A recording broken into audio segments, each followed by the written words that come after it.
What's up, everybody? I'm C. Megaruli here, breaking down game 2 of the double week. Slate 2, actually. So we've got a 3-game slate going on Wednesday. Tuesday was a little rough. I got some kimchi news early. Looked like with a couple guys off that Mickey would be a smash play. Didn't turn out that way. Thought after last week Leo Westerman would be a great play. He didn't even play. So danger of this double week is you have rotation, you have guys resting, they show up on the roster, it looks like they're going to play and they don't, or they play just to play a few minutes. So I guess the bottom line is if you really want safety, just make sure you're playing starters as much as you can. But let's look at tomorrow quick, break some things down. Okay, so the first game starts at 12:30 p.m. Eastern Standard Time. Again, I'm going to break down pretty much Draftkings, but what I'll do today is I'll flip over to the Fanduel tab and look a little bit at some of the plays there also. So first part of the video, we're pretty much looking at Draftkings, and towards the end, we'll look at some Fanduel. So really like the total of this game.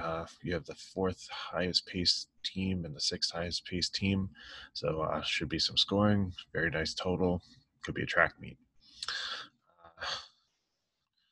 So basically with Maccabi recently, all of the guards seem to be doing pretty well.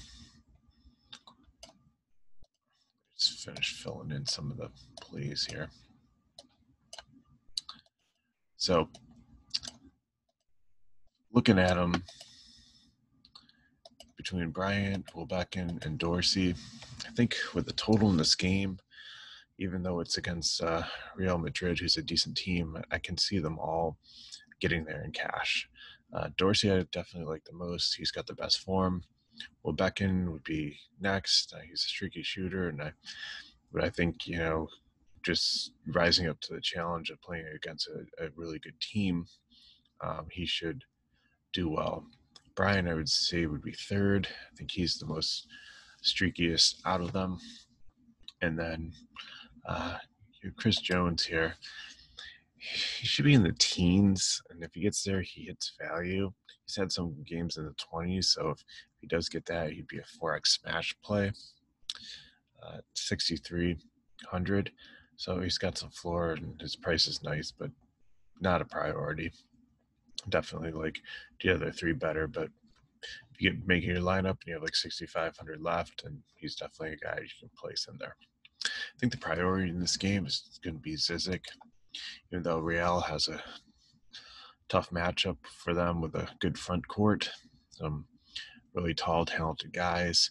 I think he's about 700, too cheap right now. He probably has about 3x upside. He played pretty well against the CSK bigs. He got 23.8 versus them. So the only thing that could hurt him a little bit is Hunter is going to possibly be back. He's going to try to play with a mask. If Hunter does play, I see him in probably the mid-teens, and the GPP play takes a while sometimes to get used to them. So with the matchup, Angelo, he's been back and forth. Sometimes he's been a really good, solid cash play, and sometimes he's let us down a little bit. I think, again, with the matchup, he only needs 18 for cash. He's done that 50% of the games he's played, and a lot of them he's actually exceeded that. So more than half the games he's gotten there. So 7,200. The floor might be a little bit of talents there, and he's got the upside. So if Hunter is back in, I would be fading Bender, even if he does start. I had him values last week, but definitely going with the fade now. And 4,900, you could still possibly use him as a value play. I just see him getting like 10 to 12 DK points, and that's so many other guys that could get that the same range or lower. I think his upside is really limited, especially I don't really like his game versus this Real defense. So same with Blazer. If the Wizard of Oz here is, I'd consider him maybe if he starts. Again, with rotation, you see some crazy things going on, and wouldn't surprise me. Guy's got some talent. When he's out there, he's had limited chances, but I think he's someone that could possibly contribute if he gets a starter, if Hunter or Bender are out, because who knows? We thought that Booker might be out for Kimchi, and then we found out Booker and Jerebko was out, and we thought that would open up some more value. Okay, moving on to Real Madrid. This team started out I think they were 1-5, and they've won 3 in a row now. They finally put it together, but they're on the road against a hot team. Maccabi absolutely destroyed Zalgiris last time out. So both teams playing well. And I can't believe that the highest priced guy is $9K on a Spanish super team. This is just unbelievable. You think you would definitely see some guys in anywhere 10, 12K. On a composite would probably be up there last year, but not this year. So TT, as I call him, is he's been over 20 DK points 5 of the last 6 games. So I think he's really solid for cash. Definitely a good option to look at. Someone to build around the forward spot. Tavares, he's 7'3". He's a big dude, and he's also hugely inconsistent. If you look at his box scores for DK for the season, he had 120-point game, 130-point game, 140, almost 40-point game, and the rest are 7 to 16 DK points. So he's almost like I was saying with K-Mitt on yesterday's slate. He's kind of like the scratch-off lottery ticket. You might scratch off and win something big, or you might pay 8,100 for him and get something in the low teens or not even break 10. If he starts and with the matchup, I think you get 20s, which is right on the cash line, but that's still keep him as a GPP play, even in a 3-game slate. Randolph is kind of the same. He's had some games under 10 DK points. His last 3, he's been averaging 20-ish. So he only needs 17 for cash at his price today at 6,800. So I think he gets there barely, but he definitely has a little upside. So you just have to watch out for some of these random guys that come in. Tisma really hasn't played this much. I think Jeffrey Taylor being out, he definitely help. I'll get to Baldy in a second, but it's these Reyes's, these decks. Reyes really hasn't played that much this year. He really has contributed, but sometimes Dak or Rudy Fernandez can get in there and get a little bit hot, and coach leaves him out there, and then Randolph doesn't. But Randolph, they're going to need to be successful if they want to make the playoffs in the season, because when I get the guards, we'll go over that in a little bit. I don't even Coster. He's supposed to be back. I don't think he's really going to be a factor if he returns. He's not playable. They're all YOLO darts. One of these guys between Coster, I highly doubt Reyes, but possibly Dak, Rudy Fernandez, could possibly go off and get a 10, 15-point game, and at their price, just be a smash value play, but just too hard to pinpoint that. So just completely avoid that. Just no. Simple. Gruba, he's a teenager. He's the future of the team, someone that they really like. He's a glass cleaner, gets some blocks, lots of energy. So seems to be around 15 DK points a game. Okay with him in cash, but he just has limited upside because he hasn't gotten over 15 points. So I think eventually, as he gets more run and matures a little bit, and teenager might still be growing into his body a little bit, learns more fundamentals and mechanics. I think he's definitely going to be a decent player. Baldy's probably been the most consistent about everyone. With everyone back, you might lose a few minutes, but again, with having Taylor out, who plays the same position, even though he's kind of a shooting guard, I think that Baldy, he's gonna. I'm okay with him in cash. He's only 6,500, so he doesn't really need that much. I think you get to 18. He's been very consistent this year out of like all the players besides Tompkins. I'm fine with him there. Okay, let's look at guards. Campazio. I've talked about him multiple times. He was one of my favorite dudes last year. Rode him to many victories and cashing many slates, but this year he's got his sights on the NBA. And with the draft tomorrow, he could be gone. This possibly could be his last game. So besides the 40-point game he had against Al, he's about a 17 and 19-point player this year.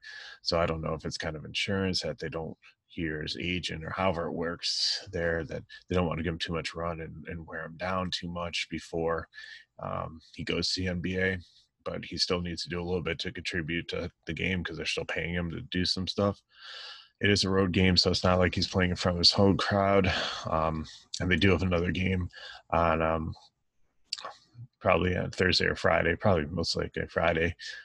Didn't look ahead at the schedule yet, but so, again, might be his last game. So I'm definitely going to play him in a GPP line because he could possibly, be a swan song. He could come and show out and completely dominate, or it could be the usual playing him sparingly and he gets the 17 to the 19 DK points and 89. That's only a little bit over 2x, and it's just not going to get you anywhere. Lou, the other guard, either Kara or Lou is going to start, and whoever starts is the one that you want to look at playing in cash. So I think Lou can get there without starting in cash, and I gave Carroll the blue C for I'd only play him in cash if he's starting. It'd be GPP. Other than that, and they're a little bit too high for value. I base my value plays on like 5,500. That's kind of anything that's like around right on that or underneath his value play. So Lou,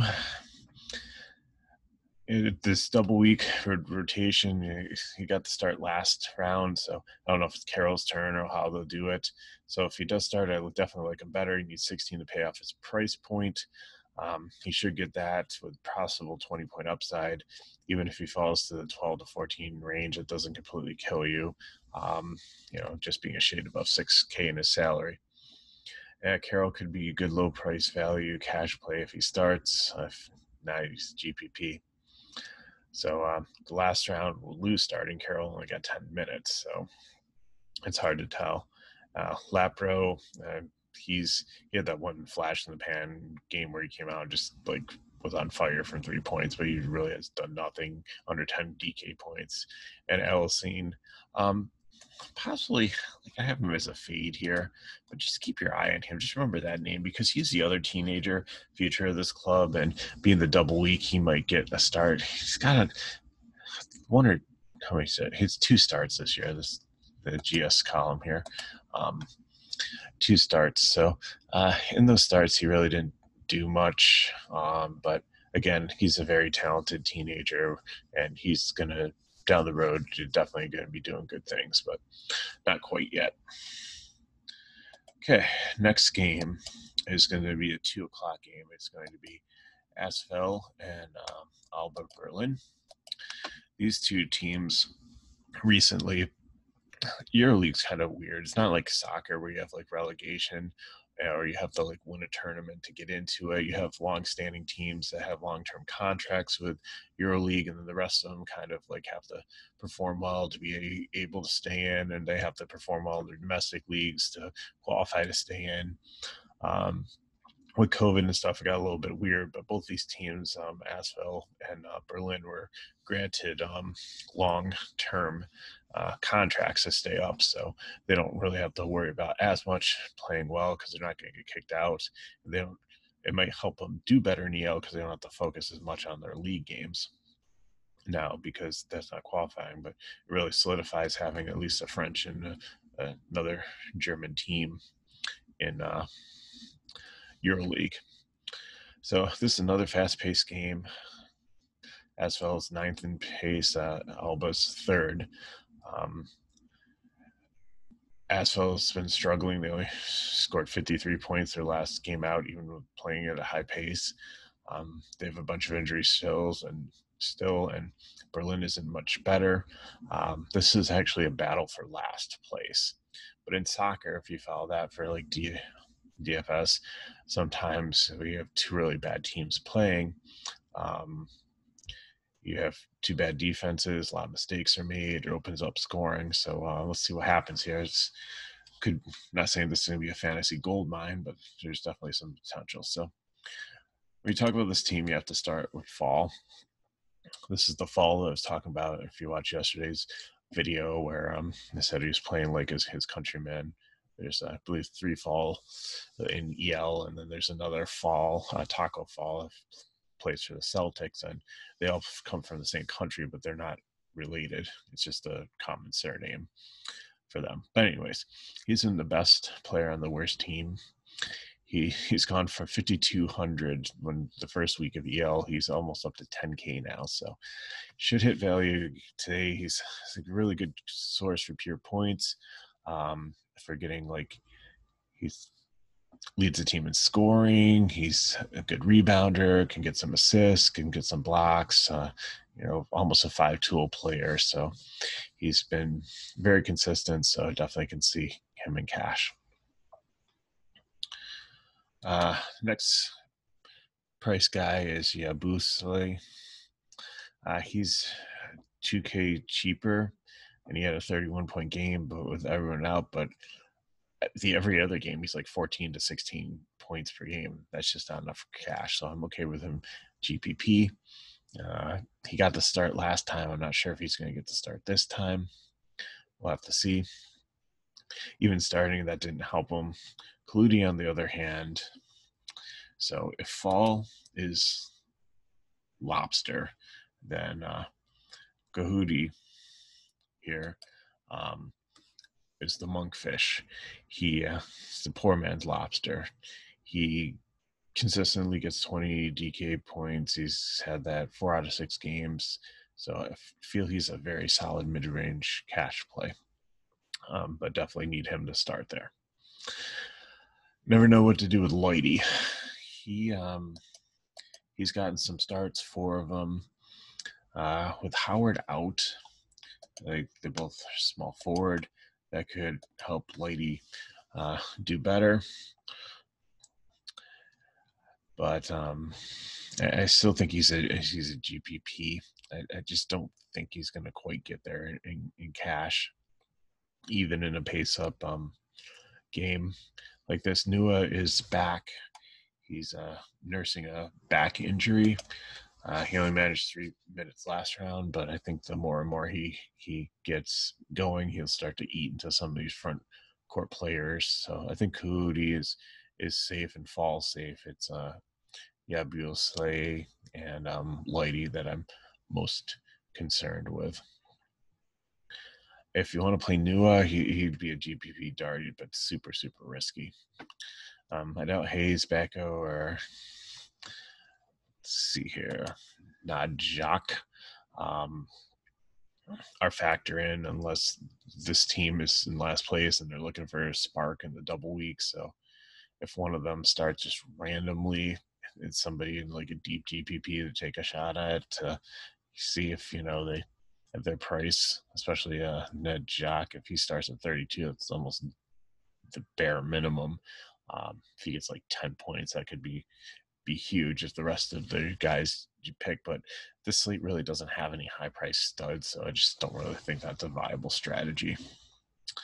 So Cole is out. So Diop should continue to start. He's a good play. Pace up should see 15 to 18. That's fine for cash. Has some upside. Freeman's, I'll call him a value play. Like he has the opportunity. He started, but he only had I think 4 DK points last round. It was pretty bad. His floor looks like it's in the 12 with maybe the high teens to 20 being the ceiling. So there's some potential there. And Lacombe might also be another beneficiary of Cole being out. He's had a 15 and 20 point game this season, so he's got a little bit higher ceiling than Freeman. If he starts, he definitely could be a decent value play. And then the other two guys here, in the back are Lomazis and Strazel. They seem to get the crumbs of what's left. They get about 12 minutes a game, and um, both have not broken 10 DK points. So even if for some strange reason they start, this looks like each one of them started one game, I'm not interested in them. Okay, moving on to Berlin.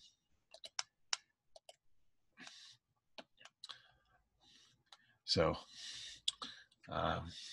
looking at the front court here, Luke Sigma, he's been a solid, decent cash play most of the year. Asphalt is a tough matchup for bigs. He's more of a small forward, so he's kind of in between there, but they have a really good front court, so I think he should come close to paying off his price, but he's definitely not a sure thing. I'd look at other options. Definitely would prefer Fall over him if I'm spending up in the front court. But I think Giffey, he had a really good game last time out. He's been solid all but the first like 2 games of the year. So, and you're saving like $1,400 on him, even if he doesn't start over Sigma. So he's been consistently getting minutes. If you look here, to give you the minute percentage, 10.9%. He's getting 21 minutes. So that's definitely decent. If you look at the rest of the team, they look kind of balanced, but it's really between 2, 4, 6, like 8 guys play a bulk of the minutes, and the rest of these guys get almost absolutely nothing. So something to consider. Funtech he leads the team in scoring and has had 2 almost 30-point games, but the rest of them only been in the high teens. So there's a lot of high variance with him. So I'm leaving him as a GPP. The matchup, see him probably getting the high teens. I have him projected at 18 flat there.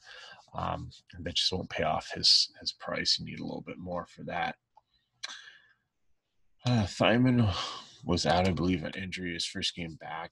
He was decent. He dropped 14. So it's close to what you need in cash, but I think I'll keep him at a GPP also. Have him a little bit less at like 13.49 for this one. Same thing with Lammers. They're both close in price. Lammers would have to go up against Fall, who's a very good defender. So I really don't like that much. So probably won't be playing him. But if you need someone there, or if you want to stack this game just because you like the pace and want to use some of these guys, I guess you can throw them in your stack, but not super interested. So I believe he tested positive for COVID. I have him out. I see a couple places that say he's out. I've not seen anything official, but I'm gonna make the sheet and make my projections with as if he is out, just because I do believe it indicates that everything points that direction. So if that happens, let's plan on that. Granger becomes a great play. Should do well hitting cash with some upside. Erickson possibly get the other start. He's had 2 20-point games, but usually lives around the 14 to 16 range. So looking at that, that's just a little bit above 2x. That's just not enough to get us to 2.5 that I want for cash. So he's GPP, but he's another good guy if you want to do the game stack. Definitely stick to starters if you're doing any game stacks. He has the upside opportunity in pace-up game. If he doesn't start, Molo does. Even though Molo's not a starter, at his price at 5,700, it's too cheap. I like him in cash. He had 17 last round. Before that, I think he had like a 21, and if he repeats that 17, he gets 3x. So the only other one that's been factoring in is Metasikic. here. He should get 10 points. That's what he averages. Looking at his price at 39, that's a value cash play. He's probably the best punt option on the slate. Just if you look at what he gets game in and game out, he's right around that 10, and he's like less than 4K. So again, there's not too many studs, but if you want to put a bunch of high price guys together and you just need somebody sub 4K to finish your GPP lineup, then he's definitely the one that I would look at. Okay, looking at our final game. And first two games I really like. This game has a really low total, 152 compared to the other ones being 160. It looks like it's going to be pretty close, but I don't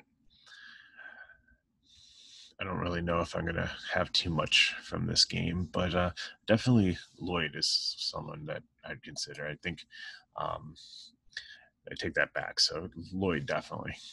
He's almost getting to the point of being Javed, where you just lock him in. There's nobody else really in the zip code for scoring, especially on this slate.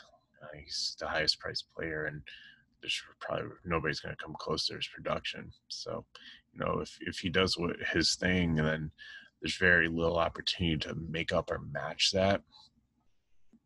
Of course, if you want to fade in a GPP and hope he bombs and try to find somebody else, then you're fine. But if he does go off, then it's kind of like, if you play DFS soccer, those years in the Champions League where you're fading Messi or Ronaldo and they go off and score a couple goals and you don't have them, then you're just done. So anyways, I think he's probably closest thing to a lock for tomorrow or for Wednesday slate. Walden, he was priced up almost 2K after he had a 40-point game like 2 games ago, and then he's kind of come back to his average, which is about 15 to 17. So he's too expensive. So say he's a GPP. So that 40-point game was just an anomaly, I think. Then on the flip side, you have Hall here, who was at like 83 at one point in the season, and now he's fallen to 66. Yes, his last 2 games were like 8 and 12 DK points. But he started out like he was cranking out 20s. So I can see a path for him in this game, even though it's slow pace. And they don't have anybody out on this team. But when we get to Milan, they have a lot of guys out. So I think he can possibly be a decent cash play. Like, I'll probably take some shots to him at 6,600. Not saying he's a super priority. You got to get him in your lineup, but definitely somebody that I like. And there's some nice correspondence too. If you play like Hall and Lloyd, they both start. They're out there at the same time. You can get some assists from Hall if Lloyd's getting like the points. If he passes to him, he drives. So some correlation there is the word I'm looking for. So let's see who else is here. Redchesty, I was all over him the first couple of weeks. I saw him play. He looked exciting. I kept on recommending to pair him up with Terry, who's the backup center. He's constantly throwing alley-oops to him, but he really hasn't done anything since the first couple games. So that ship has sailed. I'm off him. If he has like a 15-point game, so be it. There's other better options even on a slate with 3 games and only 6 teams. I can do better than him. Lasik and Dovic, they're just taking up space. They really don't do much. Okay, looking at the front court, Johnny O'Brien, or J-O-B, sat out the one game where I think it was like a paperwork thing that he had to get re-registered or something, but he came back last game. Didn't have as great a game as his first 2, but his price keeps on going up. And, the guy started out like, I think he was like 6,600 to start out with. Now he's up to 86, and he's priced efficiently, and I think it really limits his upside in cash. It's versus a good D and a low total game, so he's a GPP this round. If you want to play him in cash, go for it. Again, it's a 3-game slate. He's a good quality player. I just, at the price and the matchup and all things considered, I just don't like him in cash. Terry, on the other hand, I do. He's been consistently getting 14 points every game, and that's exactly what you need for him to pay off his price. If you can figure out how to not get into foul trouble, he could get 20 points one of these days. And he's just $100 over what I look for in a value play. So he's either a low end cash or a high price value play, however you want to look at it. Valdovac is on the fringe of cash. He's also in the value play range. Not one of my favorite plays, but he's someone that, if that's the exact amount you have, that you can do pretty well with him, because most of the guys around there have like a 10 to 12 point average. He's got a little bit more upside than that. MJK here, he should be a fade, but he's another one that'll get you like 10 points. So he's got a little bit of potential, but really not super interested in him. Kuzmic starts, but does nothing. He plays 16 minutes a game. Barely gets like 10 to 12 DK points. So I think Terry and Reith really eat into his minutes, and so he's fade. And Reith is just like Valdovac, like he'll get you his 10 almost every game. But I think Valdovac has a little bit more ceiling. So it's your choice. Like, do you pay the 46 and get the 10 with no upside and save the money, or do you pay the 800 more for Valdovac and get the 10 to 12? About the same scoring potential, but he's got a higher ceiling. He might get up to like 14 or 16. So moving on to the last game, Milan. So sitting here thinking, do I really want to break this game down or this team down? So I'm going to start with the easy part, which is going to be the front court. Shields been solid. I like him. His projection might be a little bit high at 25, and his average is 24. So, but I think again, let's see what he needs to get to hit value. 20. It's 244, so he needs about 21. I think that's definitely doable. So I think he's solid. 82, like the price. So he's a cash forward that you can put in that's solid.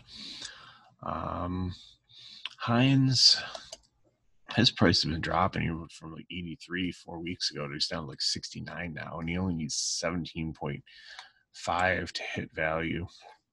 I have him at like 17.41 for my projection, so it's like really, really close there.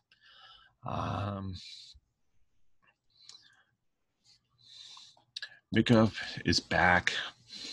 I don't know if he'll start or not. Like, it seems like they have like their starting rotation, haven't really deviated too much from it. So he's got a lot of potential, but he hasn't gotten there yet. His first game, he only had like 18. That's, you need probably about 21, 22 to pay off an 87. He's more expensive than Shields, so I think eventually down the road, like he'll get back and he'll do well, but just don't think he's there yet on DK. So wait till he's 100% producing.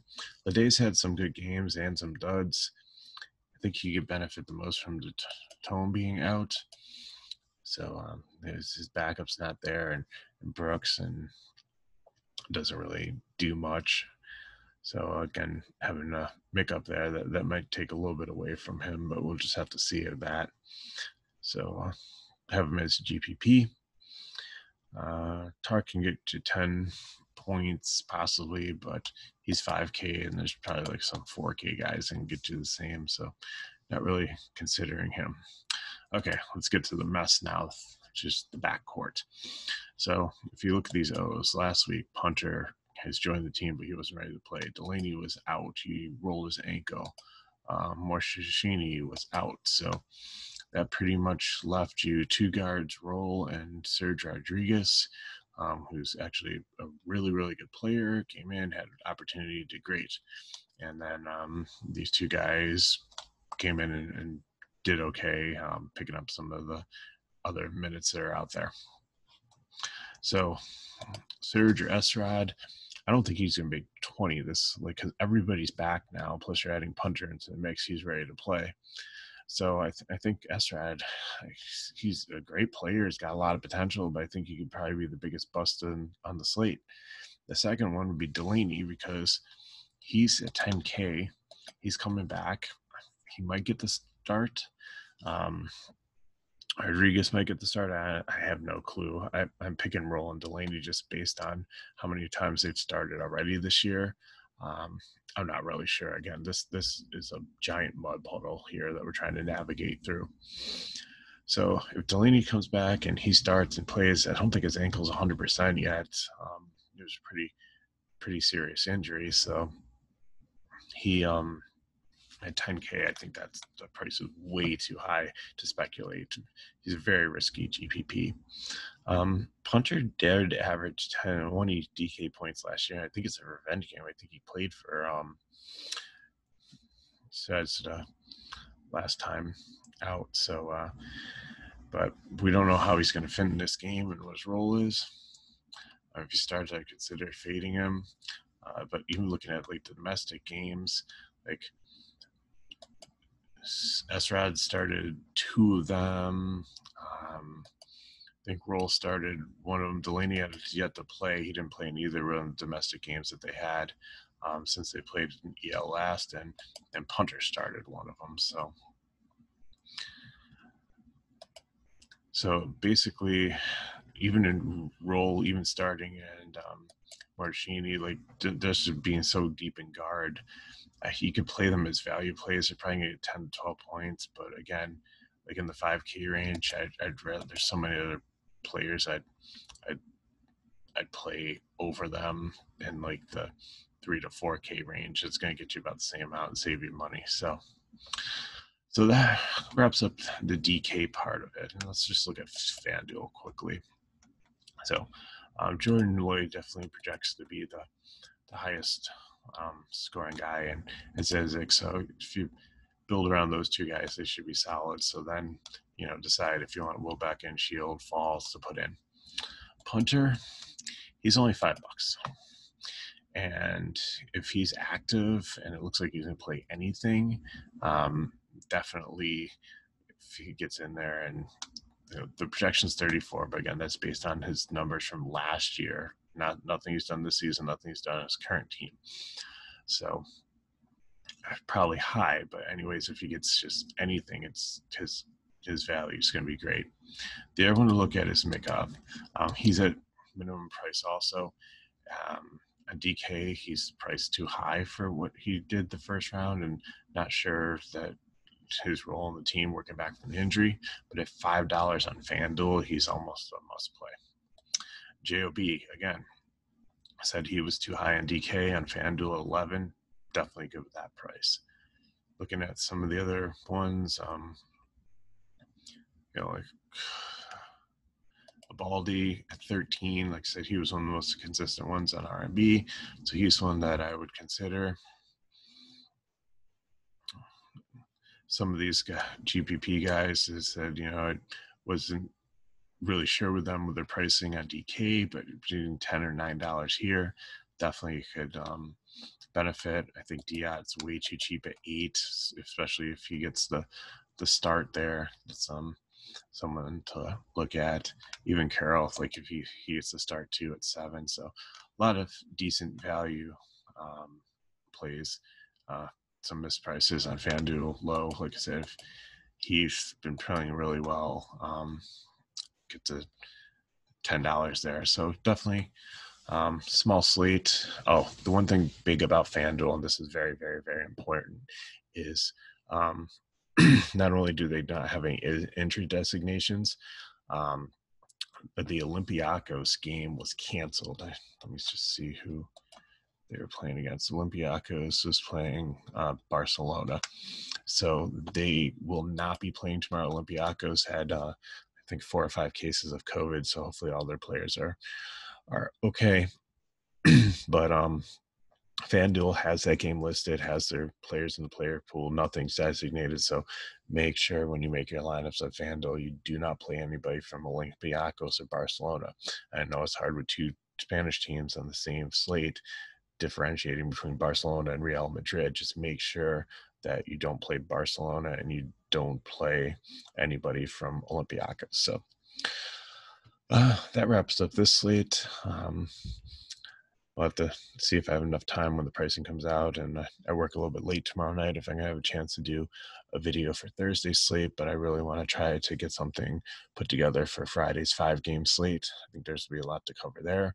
Hopefully today on Wednesday slate will go a little bit better than Tuesdays, but again, that's why we do the research. We trust the process, and we do what we can to try to make great plays.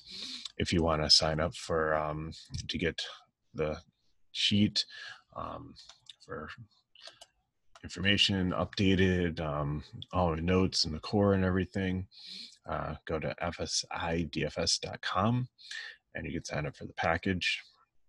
For EL, we have weekly, daily passes, season passes, lots of great stuff. You can become a VIP and get multiple sports. See that golf guys are working really hard. They're covering European golf and PGA still. NFL teams been doing great. So soccer has always been hot. We got a lot of EPL, I believe, returns this weekend. Guys have been grinding all the international play, so lots of great stuff. So check us out on the website. Also, these videos, definitely providing free content for you. And if you just want to thank us for that, the best thing you can do is, if you haven't subscribe to our channel. Up to over 1,000 subscribers now, which is pretty awesome. So thank you if you've been part of that and helping us out, and always giving us a like, and leave us some comments and stuff too. Recommend us to some friends. So thank you for your time, and good luck, and hopefully you got some green screens. Like Ruler saying, peace out.